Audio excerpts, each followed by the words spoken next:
In today's video, you will learn 4 strategies how to sell during a recession. Back in 2020, despite all of the challenges the pandemic caused, I still managed to promote from SDR to account executive in my software sales job. The business environment we currently find ourselves in mid-May 2022 is clearly changing. I'm seeing tech companies like Robinhood, Carvana laying off nearly 10% of their workforce. The stock market, crypto, getting absolutely pulverized. I've lost so much money in the last couple weeks. I don't know about you guys. A recession is negative GDP growth, gross domestic product, over the course of 2 quarters. Basically, the economy is shrinking, not growing. This results in organizations cutting cost, firing employees. It will probably continue to get worse, and inherently spending less money on products or services that you and I as salespeople make a livelihood on selling. If you've seen any of my videos the last couple of days, I qualified for my company's President's Club trip, top 5% of performers, my first year in seat as an account executive, closing nearly $1 million in revenue. At this exotic beach location, I had the opportunity to listen to Ryan Smith, founder, former CEO, Qualtrics, the company I work for, owner of the Utah Jazz. He knows what he's talking about. And he was talking about the road ahead is going to be challenging. The most sophisticated, the most successful people in the world like him do not know what's going to happen. So the uncertainty is okay. You must accept that and push through it. He talked about building Qualtrics through 2008, 2010 when the economy absolutely collapsed. He basically said at that point in time, it was either fail and get a job, but nobody was hiring. It was either completely fail and just have no money and have nothing, or make it work. So they decided to make it work. And he basically woke up with a survival instinct and said, hey, we need to make this work. Our lives, our careers, our families, everything is riding on this. So we either make it happen and survive, or we do not. And not happening is not an option. That resonated with me because I had the opportunity to travel to Nepal. I'm going to tell this brief story about my own survival incident. I've never shared it with you guys on the channel, and then I'm going to get into these 4 strategies. I had the opportunity to spend 1 month in Nepal on a hiking trip, traveled nearly 125 miles through the Himalayan mountains with one of my friends. Amazing experience. I got altitude sickness because we traveled to nearly 20,000 foot above sea level. Just for perspective, Mount Everest is about 29,000 feet above sea level. The Annapurna Circuit Trek is what we did, and basically around 15,000 feet, I began to experience complications. I got altitude sickness. I couldn't eat. I felt dizzy all day, and I wasn't myself. I couldn't go to the bathroom. I ended up losing 10 pounds. It was an absolute mess. We were at this camp that was so high up, there was no option to go back. I physically, we didn't have the time, and we could not go back. It just was not an option. So he basically said, look, you need to get over this mountain. If you, for some reason, can't make it, we will have to call a helicopter, and it's going to cost you $10,000. And if you can accept that, that's what's going to happen. Or you either you die up here, or you have to get over. So I was like, okay, I was doing this for fun, and I literally need to get over this mountain. So I had to muster up the strength and say, you know what? I don't feel good. I don't want to do it, but I'm going to do it anyway. And that's what it took. And that's what we need to do facing a potential recession is when we face those resistance moments, when we don't want to do things, when we get rejected, when it starts to get hard, when you want to not do it, that is when you need to do it anyway. And that is a mentality you need to approach each and every day. It is survival. It's I will do whatever it takes to make it happen. And when you get to that place in your mind, you are going to hit quota, and you are going to be the person that promotes, that reaches your goals, that does whatever you want in life, particularly hitting your quota and keeping your job. And that takes us to strategy number 1. It's psychologically play into people's emotions when you are selling into your buyers. They, like you, want to survive.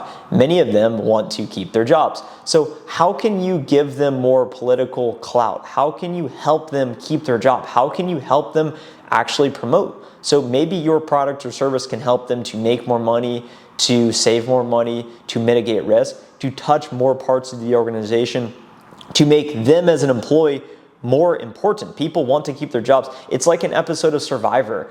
You see all of these contestants telling the other people things. Then behind closed doors, you see them absolutely screwing people over because they naturally care more about their own self-interest than the whole. And that's a reality we must admit, that all of us are basically acting out of emotion based on our own self-interest of survival. Your prospects are no different. They care about the organizations, but they also care about their survival. So give them a way to become more valuable so that they can view this as, hey, if I buy this software, it's actually going to help me be more pro-survival, more valuable to my organization. Therefore, I'm going to buy it. And you would think that people don't want to spend money, recession, cutting costs, all this. People actually want to spend the money so that it can make them more valuable to their organization. That's an insider tip. Number 2 is that tech is naturally deflationary. Tech helps save organizations money. Tech is basically more efficient than people. An example here, think of the mail. I don't like going and getting my mail. It's a waste of paper. It's bad for the environment. Operationally, think about mail. You must print the paper. You must get a driver. You must get a car. You must fill up the car with gas, energy, travel to all of these obscure destinations to put mail in a mailbox and put up a flag. It's so inefficient. Meanwhile, tech, we could just send an email to people directly. Much easier, more accountability. Things don't get lost in translation. Duh, it's a no-brainer. Why don't we do it? Nobody has thought big enough to actually solve that challenge. It's a no-brainer. Tech, you need to make it a no-brainer for that company as well. Oh, you need to hire 3 people for this initiative? Well, maybe you could just use our software to do it all for you. You will have more leverage, you will have more scale, and you will focus less on low-level admin activities when you can be the person that actually solves all of it as long as you're using our technology platform. It becomes a no-brainer and an easier decision for the organization. Number 3, revenue is king. The reason people buy is, number 1, emotionally, because they say, hey, this is going to benefit me in some way. I like the story they said. Let's do it. Number 2 is because it either will help the organization save money, mitigate risk, or make more money.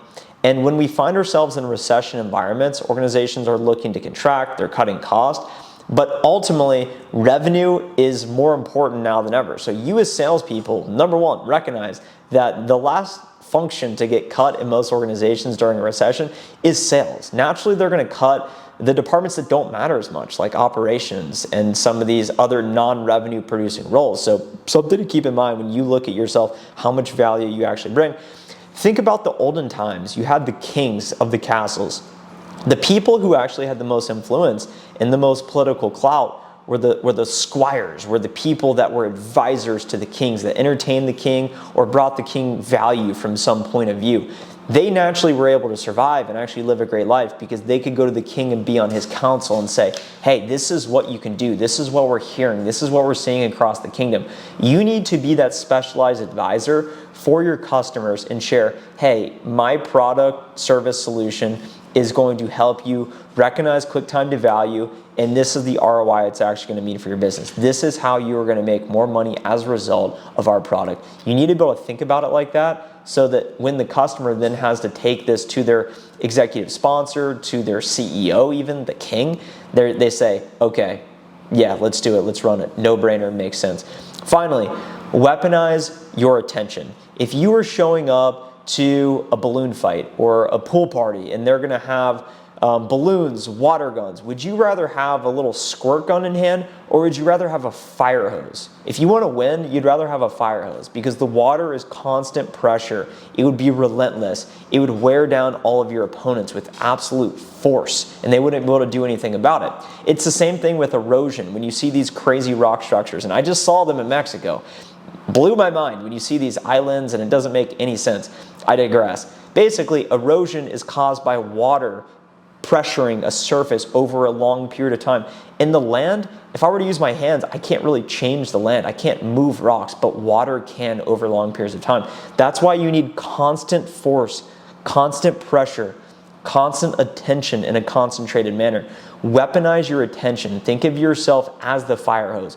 When you are thinking about reaching out to prospects, you need to be persistent, you need to be relentless, and you need to apply a lot of force and a lot of volume like water. And eventually you will erode those barriers that prevent your customers from wanting to speak with you. They'll say, you know what? Trent does not stop. He's not going away. Either I tell him no and shoo him away, or I just take his meeting because maybe I realize my job's on the line, everything's changing, and I need to bring a new idea to my company to show, hey, I'm actually still producing.